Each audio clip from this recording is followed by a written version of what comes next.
কৃষ্ণ শ্ৰীমন্ত শংকৰ হৰি ভকতৰ জনাজন কল্পতৰু তাহান্ত বিনাই নাই নাই নাই আমাৰ পৰম গুৰু ৰাম তাহান্ত বিনাই নাই নাই নাই আমাৰো পৰম গুৰু পৰম শ্ৰদ্ধাৰ বাপ বান্ধৱ আই মাতৃ সমস্ত আপোনাসৱক আমি অনুষ্ঠানৰ পৰা সেৱা প্ৰণিপাত জনাইছোঁ। আজি ভক্তি ৰত্নাকৰ শাস্ত্ৰৰ পৰা আপোনাসৱক আমি গুৰু সেৱা মাহাত্ম্যৰ বিষয়ে অকণমান পাঠ কৰিবলৈ ওলাইছোঁ। এ ৰাম ৰাম ৰাম গুৰু সেৱা মাহাত্ম্য পৃষ্ঠা 3 নিবন্ধিলা গুৰু সেৱা গ্ৰন্থৰ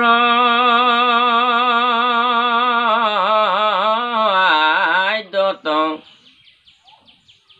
লাগে গুৰু উপদেশ সকলো কাৰ্যত।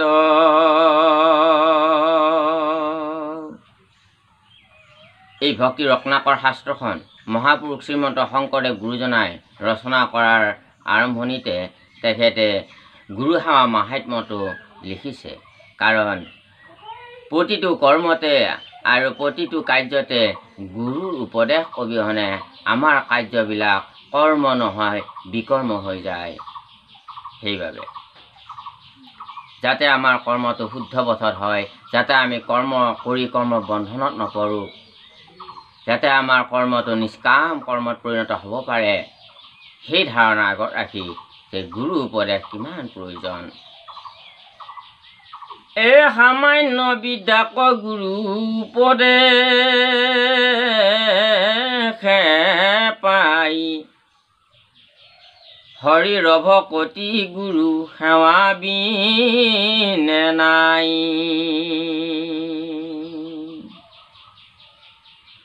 কিন্তু সামান্য বিদ্যাবিলাক গুৰু উপদেশত পোৱা যায়, কিন্তু হৰিৰ ভকতি গুৰু সেৱা কৰিলেহে পোৱা যায়। আৰু এতেকে প্ৰথমে গুৰু সেৱা মহাধৰ্ম নিৰূপিলা গ্ৰন্থত জানিবা তমৰ্ম। গতিকে এতেকে প্ৰথমে গুৰু সেৱাটো হ'ল মহাধৰ্ম। সেইকাৰণেহে মহাপুৰুষ শ্ৰীমন্ত শংকৰদেৱ গুৰুজনাই এই শাস্ত্ৰখনত এই গুৰু সেৱা মহাধৰ্মটো প্ৰথমতে নিৰূপণ কৰিছে। অৰ্থাৎ যেনেকুৱাকৈ আমাৰ ভাৰতবৰ্ষৰ সনাতন ধৰ্মত গুৰু পৰম্পৰা সদায় চলি আহি আছে। মহাপুৰুষ শ্ৰীমন্ত শংকৰদেৱ গুৰুজনাৰ একান্ত শিষ্য শ্ৰী শ্ৰী মাধৱদেৱ গুৰুজনাই গুৰু সেৱা কৰিছিলে। আৰু সেই গুৰু সেৱা কেনেকৈ কৰিব লাগে তেখেতে সেই আদৰ্শ জীৱনৰ প্ৰতিটো খোজত, জীৱনৰ প্ৰতিটো ক্ষণত আদৰ্শস্বৰূপ হৈ তেখেতে দেখুৱাইছে। গুৰুচৰিত পঢ়িলে আপোনাৰভাৱে নিশ্চয় পাব।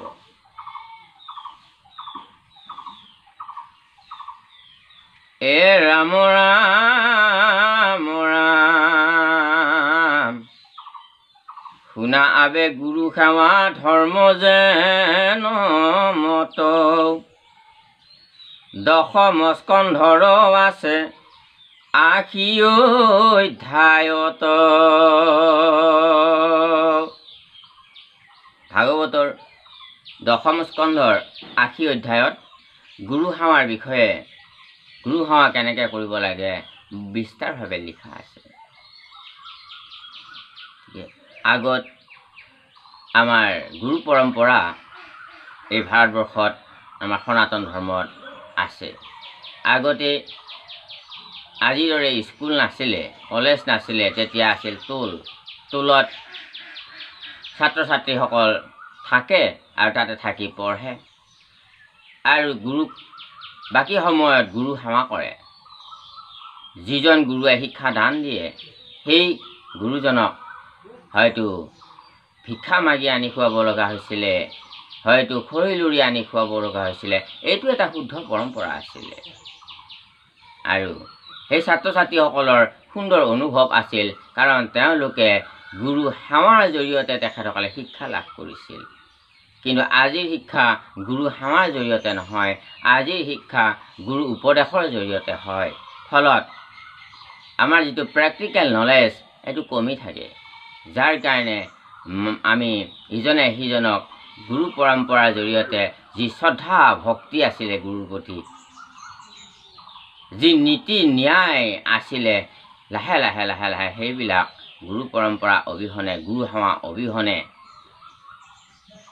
এতিয়া গুৰু উপদেশ শিক্ষা যেতিয়া হৈ গ'ল, লাহে লাহে এইবিলাক নীতি সদাচাৰ ভক্তি, গুৰুৰ প্ৰতি থকা ভক্তি লাহে লাহে কমি যাব ধৰিছে জগতৰ। বিপ্ৰ দামোদৰ আগে মাধৱে কহন্ত, বোলন্ত শুনিও সখী পৰম মহন্ত। যেতিয়া নেকি ভগৱান ৰামে গুৰু গৃহত শিক্ষা লাভ কৰিবলৈ যায়, আৰু তেতিয়া গুৰুৱে কৈছিলে যে তুমিতো ৰজাৰ ল'ৰা, গতিকে তুমি আমাৰ এই গুৰু গৃহত সামান্য খাদ্য খাই তুমি শিক্ষা দান ল'ব লাগিব, যিহেতু তোমালোকে ৰাজভোগ খোৱা ল'ৰা। গতিকে তোমালোকৰ খাদ্য, তোমাৰ খাদ্যখিনি ৰাম লক্ষ্মণৰ ভৰত শত্ৰুঘ্ন চাৰিজনে একেলগে শিক্ষা লাভ কৰিছিলে,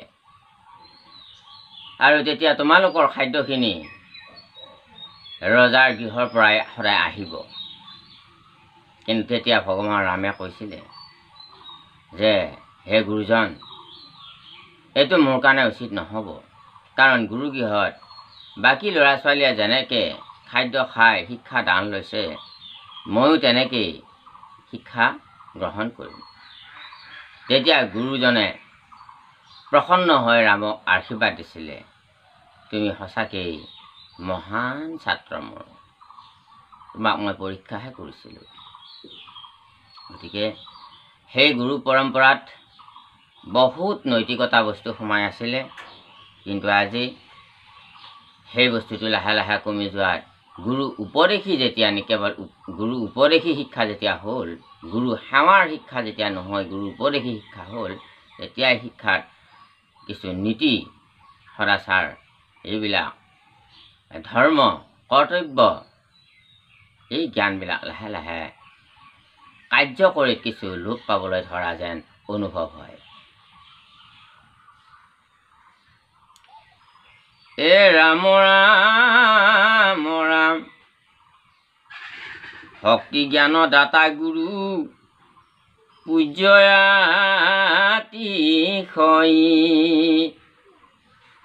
এহি হেতু গুৰু মই কহিলো ত্ৰিতয়।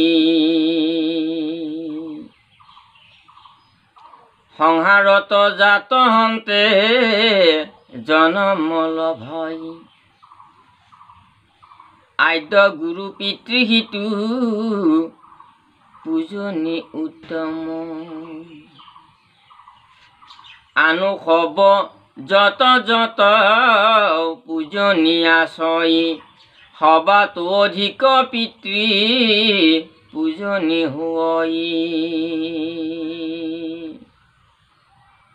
যে সংসাৰত যাৰ পৰা আমি জন্ম লাভ কৰোঁ, তেওঁ আমাৰ আদি গুৰু বা প্ৰথম গুৰু বুলি কোৱা হয়। সেইজন হ'ল আমাৰ পিতৃ, তেওঁ আমাৰ খুবেই পূজনীয়।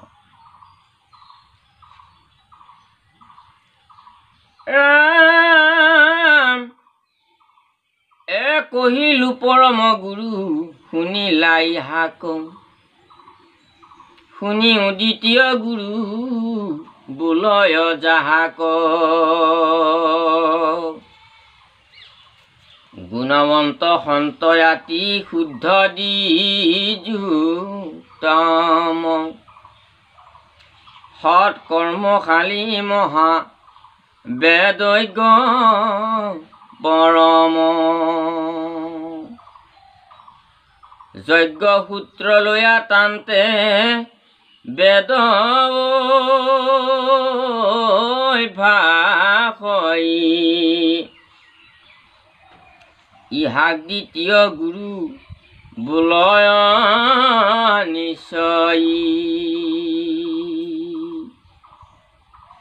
যে দ্বিতীয় গুৰুজনৰ কথা ক'ব গৈছে এতিয়া, সেইজন কেনেকুৱা হ'ব লাগিব, অৰ্থাৎ যিজনৰ পৰা আমি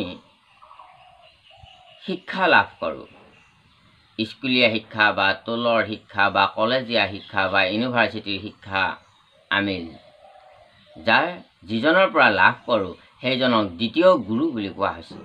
আৰু সেই দ্বিতীয় গুৰুজন কেনে হ'ব লাগিব, তেওঁৰ গুণ কি কি থাকিব লাগিব, এই কথাখিনিও ইয়াত উল্লেখ কৰিছে। দ্বিতীয় গুৰুজন গুণৱন্ত সন্ত আতি শুদ্ধ দ্বিজোত্তম, তেওঁ গুণৱান হ'ব লাগিব। ন্যায় নীতি সদাচাৰ কৰ্তব্য ধৰ্ম জ্ঞান সকলো থাকিব লাগিব তেখেতৰ। সদায় সাত্বিক হ'ব লাগিব সেই ব্যক্তিজন, সন্ত হ'ব লাগিব আৰু মনটো অতি শুদ্ধ চিত্তৰ হ'ব লাগিব, যেন ব্ৰাহ্মণতকৈ উত্তম হ'ব লাগিব তেওঁ। সৎ কৰ্মশালী মহা বেদজ্ঞ পৰম, সদায় সৎ হ'ব লাগিব, কৰ্মশালী হ'ব লাগিব, এলেহুৱা হ'লে নহ'ব, আৰু বেদজ্ঞ হ'ব লাগিব। বেদৰ শাস্ত্ৰৰ সম্পূৰ্ণ বিজ্ঞ ব্যক্তি হ'ব লাগিব সেইজন। যজ্ঞ সূত্ৰ লৈয়া তান্তে বেদ অভ্যাস হয় ইহাক দ্বিতীয় গুৰু বোলয় নিশ্চয়। শিক্ষাটো ল'ব লাগিব যজ্ঞ সূত্ৰ লৈ, অৰ্থাৎ যি বেদৰ সূত্ৰ আছে, ন্যায় নীতি কৰ্তব্য ধৰ্ম অহিংসা, এই সমস্ত যি সন্তজনৰ গুণ কি কি হ'ব, সাত্বিক গুণৰ সম্পন্ন হ'ব লাগিব। আৰু সেইখিনি সূত্ৰ লৈ বেদ সূত্ৰ লৈ যজ্ঞ সূত্ৰ লৈ আচল যজ্ঞ সূত্ৰৰ মূল তত্ত্বটো হৈছে ঈশ্বৰ ভক্তি। কৰ্মৰ পিছত জ্ঞান, জ্ঞানৰ পিছত ভক্তি। গতিকে কৰ্ম কেনেকুৱা হ'ব লাগিব, জ্ঞান কেনেকুৱা হ'ব লাগিব, আৰু তাৰপিছত ভক্তি, এই গোটেইখিনি বস্তু জ্ঞান বিজ্ঞান তদং ৰহস্য তেখেতৰ জ্ঞান হ'ব লাগিব। আৰু সেই সূত্ৰ লৈ ছাত্ৰ ছাত্ৰীক পাঠদান দিব লাগিব। যদি তেনেকুৱা গুৰুক দ্বিতীয় গুৰু বুলি কৈছে, যিজনক আজিকালি আমি শিক্ষক বুলি কওঁ। মই যেন ঈশ্বৰ পৰম পূজ্যতম, সিং গুৰু সেহি মতে পূজনীয়োত্তম। আপুনি এটা কথা 1000 বাৰ কওক, ছাত্ৰ ছাত্ৰীয়ে ইমান বিশ্বাস নকৰিব, ইমান গ্ৰহণ কৰি নল'ব, যদিহে আপোনাৰ সেই কথাখিনি নিজে পালন কৰি নাযায়। যদি যিটো পালন কৰিছে, যিটো আপোনাৰ ব্যক্তিত্বত যিটো ল'ৰা ছোৱালীয়ে ছাত্ৰ ছাত্ৰীয়ে দেখা পাব, সেই ব্যক্তিত্বটো সেই ল'ৰা ছোৱালীয়ে তৎক্ষণাত ধাৰণ কৰি লয়। সেইকাৰণে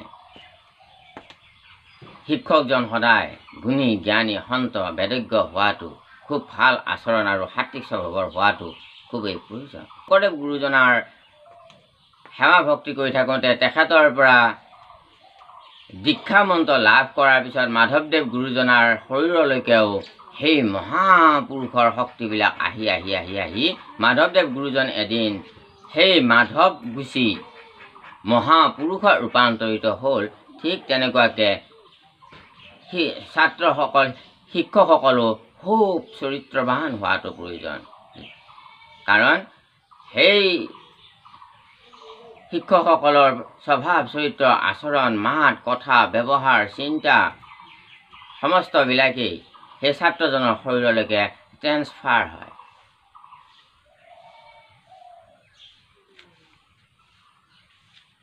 জন্মদাতা পিতৃও কৰিয়া শ্ৰেষ্ঠ য়াতি, তৃতীয় গুৰুৰ কথা শুনা কৰ্ণপাতি হব আশ্ৰমিতে কহে ঈশ্বৰ জ্ঞান কওঁ দেহ উপদেশ যিটো ভকতি পন্থক সিউজন জানা মই সাক্ষাতে ঈশ্বৰ জগততে পূজ্য আৰু নাহি তাত পৰ যিটো জনে ভকতি জ্ঞান নকদান কৰে তাংক সেৱা কৰি সিটো সংসাৰ কতৰে এতেকেহে শিখে বুদ্ধি মন্থনৰুত্তম জগতত আনো আৰু নাহি তাৰ সম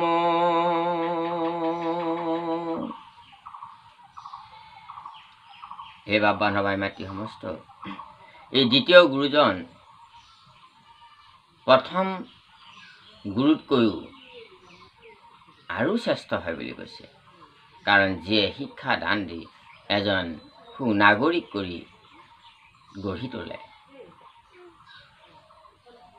আৰু তৃতীয় গুৰুজনৰ কথা ক'বলৈ লৈছে এবাৰ যে এই দুজন গুৰুতকৈ শ্ৰেষ্ঠজন হ'ল তৃতীয় গুৰু যাৰ দ্বাৰাই ব্যক্তিয়ে ঈশ্বৰ জ্ঞান লাভ কৰে যাৰ দ্বাৰাই ব্যক্তিয়ে আধ্যাত্মিক জ্ঞান লাভ কৰি এই জগতত নিজেও শান্তি অৰ্জন কৰে আৰু জগতখনকো শান্তিৰে থকাৰ যি সহযোগ কৰে হিংসা শূন্য হৈ যিয়ে জীৱন ধৰে আৰু হিত কথাৰে লোক জগতকো হিত আৰু কল্যাণ সাধন কৰাত ৰত হয় গতিকে এই তৃতীয় গুৰুজন সেই দুজন গুৰুতকৈও আৰু শ্ৰেষ্ঠ হয় যে নেকি জনম মৰণ তাপৰ পৰা জীৱক মুক্তি দিব পাৰে যিয়ে নেকি ভগৱানৰ লগত সংযোগ ঘটাই দিব পাৰে যিয়ে নেকি আত্মা আৰু পৰমাত্মাৰ মিলন ঘটাই দিব পাৰে আমি জীৱ আত্মা আমি পৰমাত্মাৰ পৰা ওলাই অহা জীৱ আত্মা আমি ক'ৰবাৰ পৰা আহিছোঁ আৰু সেই ক'ৰ পৰা আহিছোঁ যে পৰমাত্মাৰ পৰাই আমি আহিছোঁ অগ্নিৰ স্ফুলিংগ যেন বাহিৰাই যায় নিৰ্বাণক পালে পুনৰ আহে সেই ঠাই মহান অগ্নি একুৰাৰ পৰা নানান ফিৰিংগতিবিলাক চিটিকি চিটিকি যেনেকৈ গৈছে আকৌ সেই চিটিকি চিটিকি যোৱা ফিৰিংগতিবিলাক আকৌ নুমাই গৈ সেই মহান জুকুৰাতে আকৌ নাইকিয়া হৈ গৈছে তাকে নিৰ্বাণ হোৱা বুলি কয় ঠিক তেনেকুৱাকৈ সেই পৰমাত্মা মহা অগ্নিকুৰাৰ পৰা সেই পৰমাত্মাই হ'ল মহা অগ্নি কুণ্ডটো তাৰ পৰা চিটিকি চিটিকি অহা জীৱ আমি চাৰিমুঠি জীৱ গতিকে আমাৰ পিতৃ পৰমাত্মা গতিকে সেই পৰমাত্মাক আমি এই মায়াৰ সংসাৰত জন্মগ্ৰহণ কৰাৰ পিছতে আমি পাহৰি যাওঁ আৰু নিজকে অধিকাৰী বুলি ভাবি লওঁ আমি যে কালৰ অধীন আমি যে ঈশ্বৰৰ অধীন এই কথাটো পাহৰি যাওঁ এই কথাটোক আমাক সংযোগ কৰাই দিয়ে এই তৃতীয় গুৰুজনাই গতিকে তৃতীয় গুৰুজনাই সেই পৰম জ্ঞান প্ৰাপ্ত হোৱাত আমাক সহায় কৰে বাকীবিলাক জ্ঞান বাকীবিলাক সমস্ত বিষয়ে আমাৰ জ্ঞান বুলি কয় কিন্তু ঈশ্বৰক পাব পৰা যিটো জ্ঞান ঈশ্বৰৰ লগত সংযোগ হ'ব পৰা যিটো জ্ঞান সেই জ্ঞানটোৰ নাম হ'ল পৰম জ্ঞান গতিকে যাৰ জীৱনত এই তিনিজন গুৰুৰ সান্নিধ্য পাবৰ কাৰণে সক্ষম হ'ল সেই জীৱন ধন্য জীৱন বুলি শাস্ত্ৰই কৈছে আৰু সেই তৃতীয় গুৰুজনক সাক্ষাৎ ঈশ্বৰ বুলি গণ্য কৰিব লাগে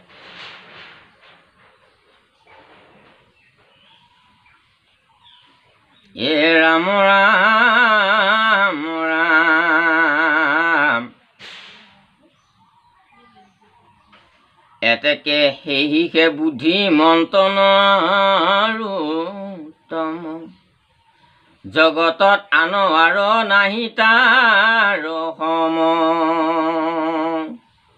গতিকে যিজন নেকি যিজন বুদ্ধিমন্ত, যিজনে এই তিনিজন গুৰুক ঈশ্বৰ জ্ঞান কৰিবৰ কাৰণে সক্ষম হৈছে আৰু এই তিনিজন গুৰুক লাভ কৰিবৰ কাৰণে সক্ষম হৈছে, তেওঁ নৰোত্তম বুলি কৈছে, মানুহৰ উত্তম তেওঁ বুদ্ধিমন্ত বুলি কৈছে। আৰু জগতত সেইজন ব্যক্তিৰ সমান আৰু মহান ব্যক্তি নাই বুলি কৈছে। আমি ভাবোঁ বহুত অট্টালিকা আছে, টকা পইচা ধন সম্পত্তি বহুত আছে, তেওঁকে মহান ব্যক্তি বুলি ভাবোঁ, কিন্তু শাস্ত্ৰই সেইজনক মহান ব্যক্তি বুলি কোৱা নাই। তিনিজন গুৰুক লগ পোৱাৰ পিছত যাৰ জীৱন সংস্কাৰ হ'ল, সংস্কাৰী জীৱন লাভ কৰিছে, শুদ্ধ জীৱন লাভ কৰিছে, শুদ্ধ মাৰ্গত জীৱনটোক আগুৱাই নিব পাৰিছে, সেইজনকহে মহান বুলি কৈছে শাস্ত্ৰই। প্ৰথম গুৰু আমি পিতৃ মাতৃ পালোঁ, দ্বিতীয় গুৰু আমি শিক্ষাগুৰু আমি পালোঁ, কিন্তু তৃতীয় গুৰুজন নিৰ্বাচন কৰাত আমাৰ বহুতৰে ভুল হৈ যায়। সমাজত দেখা যায় এনেকুৱা বহুত, যি গুৰু নেকি শাস্ত্ৰৰ লগত মিল নাই। কিছুমান এনেকুৱা গুৰু আছে যে নিজেই কিছুমান ধৰ্ম কৰ্ম উলিয়াই, শাস্ত্ৰৰ লগত যাৰ মিল নাই, শাস্ত্ৰৰ উপদেশৰ লগত, শাস্ত্ৰৰ সাৰৰ লগত কোনো সামঞ্জস্য নাই, তেনেকুৱা গুৰু আৰু নানান শিষ্য বনাই ধৰ্ম বুলি প্ৰচাৰ কৰি আছে এই জগতত। কিন্তু তেনে লোকৰ কাৰণে কি অৱস্থা হয়, এই কথাটো আপোনাসৱে এটা কাহিনীৰে শুনিব পাৰিব। এই কথাটো মহাপুৰুষ শ্ৰীমন্ত শংকৰদেৱ গুৰুজনা কেইজনমান ভকতৰ সৈতে যেতিয়া নেকি তীৰ্থ ভ্ৰমণলৈ যায়, তেওঁ দুবাৰ তীৰ্থ ভ্ৰমণ কৰিছিলে। দুবাৰৰ ভিতৰত সৰ্বমুঠ 12 বছৰ কাল তীৰ্থত গয়া, কাশী, বৃন্দাবন, হৰিদ্বাৰ, শ্ৰীক্ষেত্ৰ আদি ঠাইত তেওঁ গৈছিল। গৈ থাকোঁতে তেতিয়াতো গাড়ী মটৰ নাছিলে, খোজকাঢ়ি গৈ থাকে। খোজকাঢ়ি গৈ দিন ৰাতি একাকাৰ কৰি গৈ আছে। অসমৰ পৰা আপোনাৰ হৰিদ্বাৰ, শ্ৰীক্ষেত্ৰ, জগন্নাথপুৰী, বৃন্দাবন, মথুৰা, গোকুল, কাশী, গয়া আদি তীৰ্থলৈ। মাজবাটতে এখন অৰণ্যৰ মাজেৰে গৈ আছে আৰু তাতে দেখা পালে যে সুৰসুৰীয়া বাট এটাৰে গৈ আছে। কাষতে দেখা পালে এডাল শিমলুৰ বৃক্ষ এডাল, আৰু শিমলুৰ বৃক্ষডালত কিছুমান শগুন চৰাই পৰি তাতে হাগি আছে। গোটেই শিমলুৰ গছডাল বগা হৈ আছে। সেই সুৰসুৰীয়া বাটটো গুৰুজনাই তাকে দেখা পাই সুৰসুৰীয়া বাটটোৰে নগৈ আকৌ উভতি আহি অলপ দূৰেৰে ঘূৰি গুচি গ'ল। ভকতসকলে ক'লে, গুৰুজন ইফালে দেখোন চিধা পোন আছিলে, কিন্তু আপুনি ইফালে আকৌ পুনৰ ঘূৰি আহি বেকাকৈ আকৌ সেইখিনি ঠাই ওলাব লাগিলে বহুখিনি ঘূৰি আহিব লাগিব আমি, কাৰণ তাত হাবি। গতিকে তেতিয়া গুৰুজনে ক'লে, এই বৃক্ষডালৰ তলেৰে যোৱাটো আমাৰ অনুচিত হ'ব, সেইকাৰণেহে আমি অলপমান ঘূৰি যাব লগা হ'লোঁ। বোলে কিয় গুৰুজন, ইয়াৰ ৰহস্য কি? এতিয়া কয়, ইয়াৰ ৰহস্য গুৰুতৰ ৰহস্য যে এই শিমলু বৃক্ষডাল দেখিছা যে ই পূৰ্বজন্মত গুৰু আছিলে, আৰু এই শগুনকেইটা যে পৰি হাগি আছে বৃক্ষডালৰ ওপৰত পৰি, এইকেইটা শিষ্য আছিলে। শাস্ত্ৰৰ সন্মত নোহোৱা কিছুমান নিয়ম নীতি ধৰ্ম বুলি প্ৰচাৰ কৰি মান্য সৎকাৰ খুজি লৈ শিষ্যসকলৰ পৰা ই ভোগ কৰিছিলে, আৰু এই জন্মত আহি সেই পাপৰ ফলত এই গুৰুজন আহি শিমলু বৃক্ষ হৈছে আৰু শিষ্যকেইটা আহি শগুন হৈছে। গুৰু শিষ্যৰ সম্পৰ্কটো এনেকুৱা সম্পৰ্ক, বহু জন্মলৈকে ইহঁতৰ সম্পৰ্ক থাকি যায়। সেইকাৰণে শিষ্যসকল আহি এবাৰ শগুন হৈ গুৰুৰ মূৰতে হাগি আছে সিহঁত।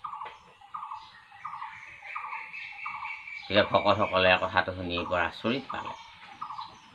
গতিকে সেই বাপ বান্ধৱ আই মাতৃ সমস্ত গুৰু শিষ্যৰ সম্পৰ্কটো আপুনি এবাৰ গুৰু ভজিব পাৰিব, কিন্তু শাস্ত্ৰ সন্মতভাৱে যদি গুৰু এজন ল'ব নোৱাৰে,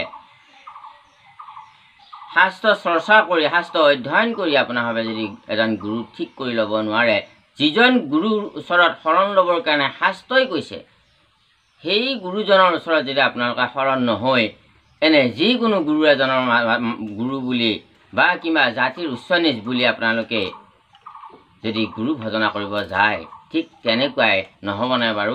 গতিকে আপোনাৰ ভাৱে শৰণ হোৱাৰ আগত, গুৰু ভজাৰ আগত নিশ্চয় চাই ল'ব যে আপোনালোকে সঠিক গুৰু পাইছেনে নাই, সঠিক ৰাস্তাত আপোনাৰ ভাৱে উপনীত হৈছেনে নাই, নহ'লে এই সম্পৰ্কটো বহু দিনলৈকে থাকি যায়। জয় শ্ৰীকৃষ্ণ। ভিডিঅ'টো যদি আপোনাৰ হ'ব পাঠভাগ শুনি আনন্দ পালে, তেনেহ'লে আপোনাৰ হবে আমাৰ চেনেলটো ছাবস্ক্ৰাইব কৰি ৰাখিব, এইবাবেই যাতে আমাৰ বাকী পাঠখিনি আপোনাৰ হ'বৰ মোবাইলত পোনে পোনে উপলব্ধ হয়। আৰু এটি লাইক কমেণ্ট কৰি আমাক জনাব, আৰু এটা লাইক কৰিলে আপোনাৰ হ'বৰ পুণ্যৰ ভঁৰালত আৰু এটি পুণ্য জমা হ'ব। জয় শ্ৰীকৃষ্ণ বুলি নিজৰ জীৱন ধন্য কৰিব। কৃষ্ণ হৰি, ৰাম কৃষ্ণ।